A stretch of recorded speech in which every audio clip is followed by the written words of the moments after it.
Hello' everyone, কি খবৰ আপোনালোকৰ? মই বাৰু ভালেই আছোঁ। বৰ্তমান এতিয়া মই কাপোৰ চিলাই ৰাতি ভিডিঅ'টো আৰম্ভ কৰিলোঁ। কাপোৰ চিলালোঁ। তাৰপাছত যোৱাকালি যে দেখাইছিলোঁ গামোচাখন বৈ হোৱা বুলি, এইখনেই আছিল ফুলটো গামোচাখনৰ। তো সেইটো আপোনালোকক দেখাই দিলোঁ। আৰু ৰাতি চিলোৱা কাপোৰৰ ভিতৰত মই এটা ব্লাউজ চিলাইছিলোঁ, মানে ব্লাউজটো বহলাব দিছিল। তো মই ব্লাউজটোৰ সৈতে মিলাকৈ এইডোখৰ বগা কাপোৰ লগাই দিলোঁ। তাৰপাছত ৰাতিপুৱা হ'ল। ৰাতিপুৱা আমি বিলৰ পাৰৰ পৰা বগা মাটি আনিবলৈ গ'লোঁ। তাৰপাছত বগা মাটি আনি আহি চোতালখন সাৰি লোৱালৈ বেলি ওলাল, আৰু বেলি ওলোৱাৰ পাছত মই ধুনীয়াকৈ ছাগলীকেইটা উলিয়ালোঁ। ছাগলীকেইটা উলিয়াই লৈ ঘৰ দুৱাৰ সাৰি তাৰপাছত গোটেইখিনি কাম বন কৰি বাহিৰ যি বন সেইখিনি কৰি মেলি লৈ পাকঘৰলৈ যাব লাগিব। আৰু পাকঘৰত গৈ মোৰ ল'ৰাৰ কাণ্ড, ভাতকেইটা হোৱাৰ পাছতে মোৰ ল'ৰাই আমনি কৰিলে। শুনিবচোন।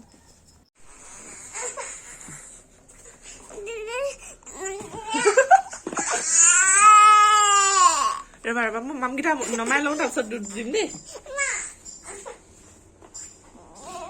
মামকেইটা নমাই লওঁ মই। এই ৰবা শুনো।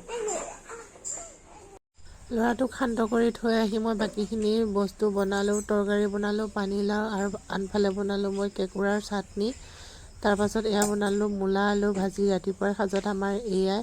তাৰপাছত ল'ৰাটোৱে আকৌ মূলা বাকলি আৰু মূলা পাতখিনি আৰু পানীলাওৰ বাকলি এনেবিলাক বস্তু ছাগলীকেইজনীক দিব দিছিলোঁ। তো এজনী ছাগলীক দিয়ে সি থৈ দিছিল। তো মই আহি পেলাই আকৌ দুয়োজনী ছাগলীকে দিলোঁ খাবলৈ। আৰু দুয়োজনী ছাগলীয়ে এতিয়া ধুনীয়াকৈ এইখিনি খাইছে। তাৰপাছত আকৌ পাত কাটি দিব লাগিব। আৰু আনফালে আমাৰ ল'ৰাই খুব কাম কৰে। আইতাকে কাম পাইছিলে, তো কাম কৰিলে, খৰি নিব দিলে, আইতাকে ফালি থৈ দিছিল। বৰ বেছি ওজন নহয়, এইকেইডাল খৰি ধুনীয়াকৈ সি নি পেলাই আইতাকৰ ওচৰত দি দিবগৈ। সেয়ে মই অকণমান কৰি ৰাখিলোঁ ভিডিঅ'।